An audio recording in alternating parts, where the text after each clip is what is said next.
भी बताइए। तब यहाँ पर सुखदेव बाबा परीक्षित को अन्य विवाहों के बारे में और बताते हैं। परीक्षित एक सत्राजित नामक राजा है जो भगवान भास्कर भगवान सूर्य का बड़ा ही भक्त है। भगवान सूर्य ने प्रसन्न होकर इसे एक समंतक नामक मणि भेंट करी है। बोलो राधे राधे। सुमंतक नामक मणि इसको दान की है। इस मणि का प्रभाव है कि जिसके यहाँ ये मणि रहती है वो नित्य 8 बार सोना दिया करती है। लेकिन उसका नियम है कि 21 घंटे बैठकर उसकी उपासना करनी पड़ती है। और सुनो, जिसके पास ये मणि होती है वो भगवान सूर्य के जैसा ही चमकता है।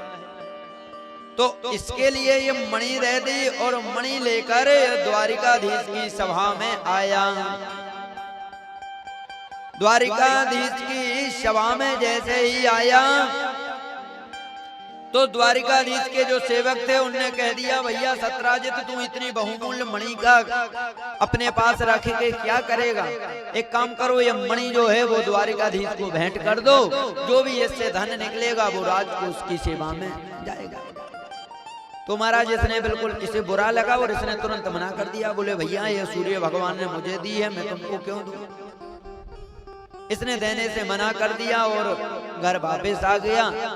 कुछ समय के बीतने के बाद में इसका एक भाई है जिसका नाम है प्रसेनजित। प्रसेनजित उस मणि को गले में डाल के घूमने लगा। घूमते घूमते जंगल में गया। जंगल में किसी शेर की नजर इस पर पड़ गई और शेर ने इस पर आक्रमण कर दिया। आक्रमण किया और उस मणि को देखा तो शेर कहता है ये मेरे कोई काम की नहीं है, और मुंह में दबा के जब जाने लगा तो जामवंत जी की दृष्टि पड़ी। जामवंत जी ने शेर को परास्त किया और वो मणि लेकर अपनी बालिका अपनी पुत्री को दान में दे दिया। बोलो राधे राधे। अब महाराज प्रसेनजित का तो हो गया वध। कुछ समय के बाद जब प्रसेनजित नहीं देखा तो सत्राजित सोचने लगे कि ओहो, द्वारिकाधीश के सेवकों ने मेरे से मणि मांगी थी, मैंने मणि नहीं दी, तो मेरे को लगता है कि मेरे भाई का द्वारिकाधीश ने वध करवा दिया है और वो मणि अपने कब्जे में कर लिया। देखिए, जब बुद्धि भ्रमित होती है तो यही होता है। आज इसने भगवान द्वारिकाधीश पर ही कलंक लगा दिया। इसने अपनी पत्नी से कहा, देवी जानती हो मैं द्वारिकाधीश के सभा में गया था और मेरे से यह मणि की मांग की थी। मैंने मणि देने से मना कर दिया और जब मणि देने से मना किया तो देखो आज क्या हुआ। लगता है प्रसेनजित को द्वारिकाधीश ने मरवा दिया है और मणि छीन ली है। अब इसकी पत्नी भी बोली, हे भगवान मैं तो जानती थी इतने महापुरुष हैं ऐसा काम नहीं करेंगे, लेकिन इनने इतना निंदनीय काम किया है, ये तो बहुत बुरी बात है। सत्राजित कहता है, देवी अभी ये बात सिद्ध नहीं हुई है, इसलिए आप ज्यादा इस बात का शोर मत करना। लेकिन माताओं की आदत होती है महाराज, इनके पेट में कोई बात नहीं छुप सकती। अब इसको बता तो दिया, पीछे ये और बोल दिया कि देवी ये बात बताना मत। ये अपनी सहेली के पास गई, सहेली के यहाँ बैठ के कहने लगी, जानती हो बहन हमारे देवर जी को द्वारिकाधीश ने मरवा दिया है और एक मणि जो थी वो छीन ली। अरे राम राम राम, लेकिन हमारे पति ने मना किया था, तेरे को मैंने बेस्ट फ्रेंड समझ के बता दिया, अब तू किसी से मत बताना। तो ये भी यही बात, अरे बहन कैसी बात कर रही है, तेरी बात और मैं, जो अपन दोनों की बात है ये गुप्त रहती है, आज तक मैंने किसी को नहीं बताई है। लेकिन क्या किया, इसकी सहेली ने अपनी सहेली से बता दिया।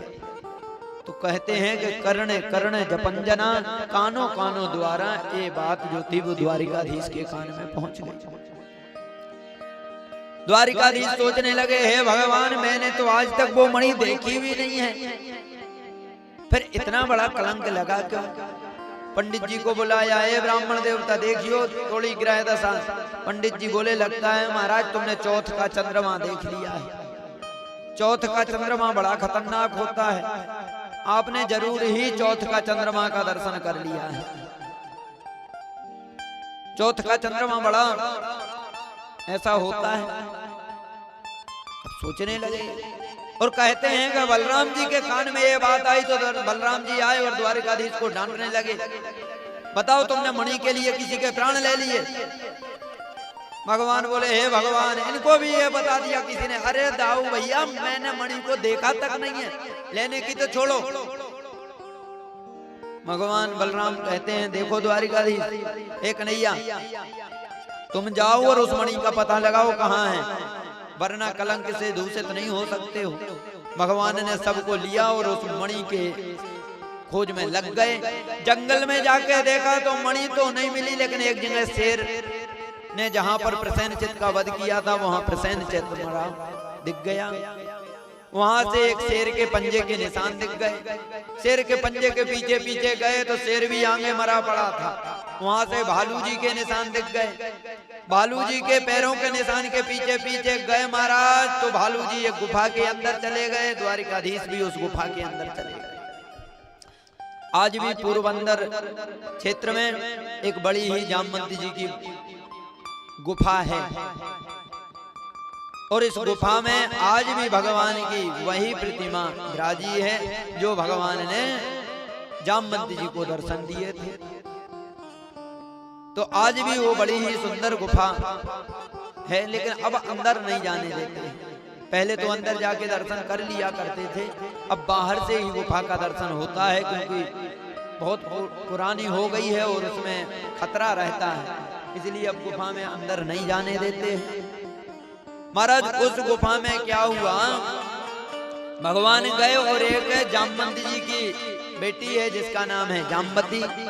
जामवती जी उस मणि के साथ खेल रही थी, भगवान को देखकर चिल्लाने लगी। जामवंती जी आए और जामवंती जी सीधे ही भगवान पर झपट्टा मार दिए।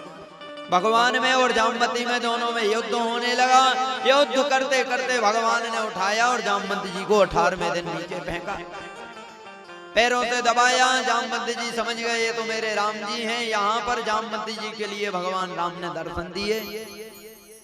भगवान कहते हैं, इस मणि का मेरे को कलंक लगा है, इसलिए ये मणि लेने आया हूँ। जामवंती जी कहते हैं, मैंने अपनी कन्या को मणि दान कर दी है सरकार, इसलिए आप एक काम करें, मेरी पुत्री से आप पानी ग्रहण कर लीजिए और दहेज में मेरे से मणि ले लीजिए। भगवान बोले, जैसी आज्ञा आपकी। और भगवान का जो दूसरा विवाह था वो जामवती के साथ संपन्न हो गया। भगवान वापस आए, मणि सत्राजित को दिए। अब तो महाराज जितनी पब्लिक भगवान को दोषी ठहरा रही थी, अब वही पब्लिक भगवान को अच्छा मान के सत्राजित को गाली देने लगी। ये बड़ा रुष्ट आदमी है, ये बड़ा बेकार आदमी है, बताओ इसने ऐसे महापुरुष को चोरी लगाई। बहुत बड़ी बात, बहुत बुरी बात है इसकी। भगवान पब्लिक का कोई भरोसा नहीं होता महाराज, किस तरफ कब मुड़ जावे कोई भरोसा नहीं है। अभी तक जो भगवान को सुना रहे थे, अब ये सत्राजित को सुनाने लगे और भगवान से कहते हैं ऐसे महापुरुष को बताओ इसने कलंक लगाया। एक दिन रात्रि बेला में छुपता छुपाता सत्राजित भगवान के यहाँ गया। बोले, सरकार गाली दे दे के मार देंगे, आप एक काम करिए, हमारे लिए हमारी बालिका से विवाह कर लीजिए। भगवान बोले, जैसी आज्ञा। भगवान का तीसरा विवाह सत्यभामा के साथ संपन्न हो गया। बोलो राधे राधे। एक बार भगवान द्वारिकाधीश से इंद्रप्रस्थ पहुंचे और यमुना जी के किनारे एक कन्या जिसका नाम है कालिंदी भगवान को पाने के लिए जप तप कर रही थी। अर्जुन ने जाके मिलवाया और भगवान का चौथा विवाह कालिंदी के साथ संपन्न हो गया।